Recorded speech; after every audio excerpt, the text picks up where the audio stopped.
Hello students, in this video we'll solve a problem involving an inner function on the unit circle using the maximum modulus principle.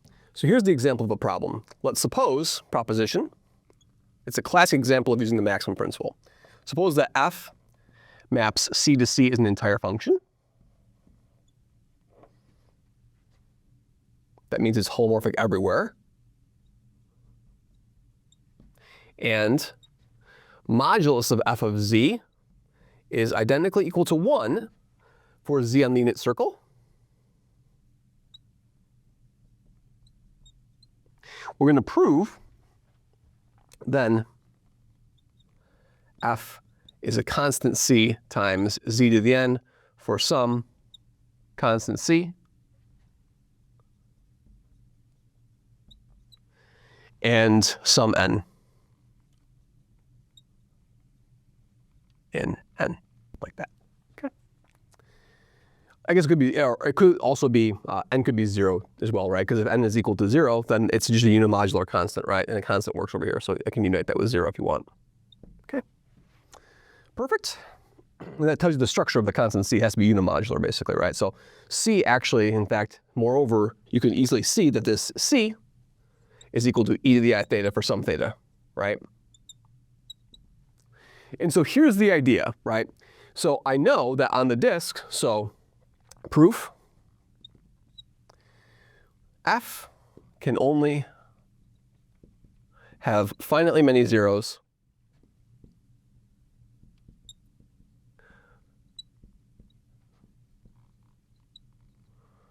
on the unit disk. Why is that? I know that there's no zeros on the boundary over here because it's equal to 1, so there's no zeros on the boundary over there. And I know that I cannot have a limit point, right, by the identity principle. This is by the identity principle.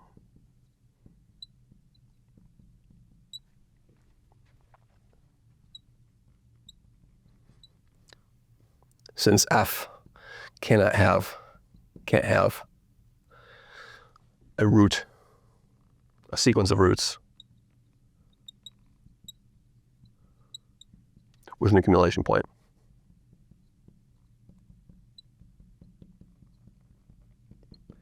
And if there were an infinite number of roots in the unit disk, that is contained in the closed unit disk. So I have an infinite set in a closed and bounded set. So by the Bolzano-Weierstrass theorem, it would contain a convergent subsequence. And that would be a limit point, and that would be a contradiction. So there can only be finitely many zeros in D.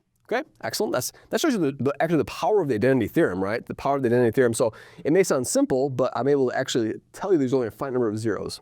Now the key is to do the following. So what I'm going to do is I'm going to consider the roots of f, a1, a2, an. Okay, there's a finite number of them. These are the points in D. And these are the roots in D, right? Excellent. And now let's construct a new function. I'm going to construct g of z, which is f of z.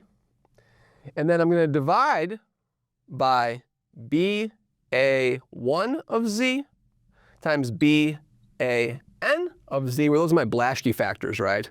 So of course, remember what's ba of z? It is just going to be a minus z over 1 minus a bar z. And of course, I'm allowing some of these a's could be the same. There could be a multiplicity, right? A1 could be a1, A2, A3, A4, A5, A6, A7 could all be the same if it's a multiplicity 7, right? Now, of course, what's the key feature of this? The key feature of these Blashcke products is that the B maps D into D, right? And their conformal automorphisms are automorphisms. So in other words, their inverse exists and their inverse are also maps from D to D, are automorphisms.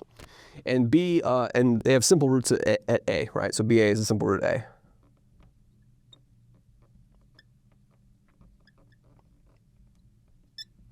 In other words, I've canceled out all of the what? Any root up top over here for f is canceled out by the roots of B. So this G has no, so G is what? So G has no roots. So G maps D to D. Because the modulus is what? The modulus is equal to 1, right? So I have the modulus of G of Z is equal to 1 for z on the boundary, right?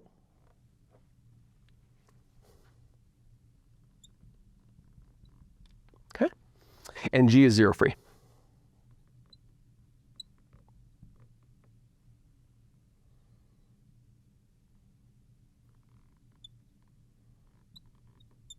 Okay, excellent. Now, of course, we know what? We know that since this g is 0 free, what can we say about it? That's good news, right? Because that means that g inverse exists, right? So g inverse exists. And by the maximum principle, we know what? We know that g of z is less than or equal to what? G of z is less than or equal to 1, right? And for z and z, right? And moreover, the inverse, g inverse,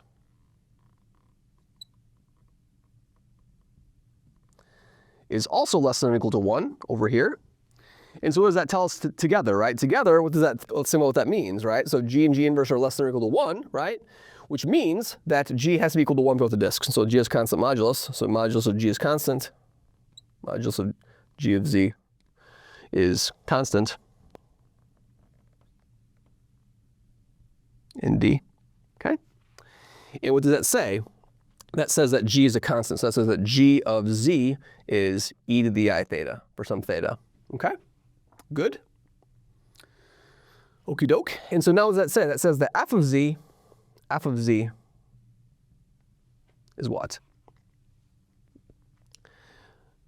F of z is going to be e to the I theta times BA1 of z BAN of z, okay?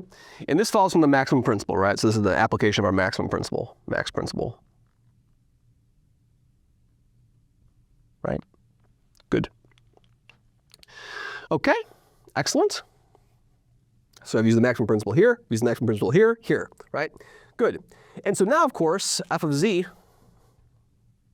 therefore looks like what? Therefore is e to the I theta times the product, j goes from 1 to n, of aj minus z over 1 minus aj bar z, okay? But this function over here has poles at what? At 1 over aj bar for all j.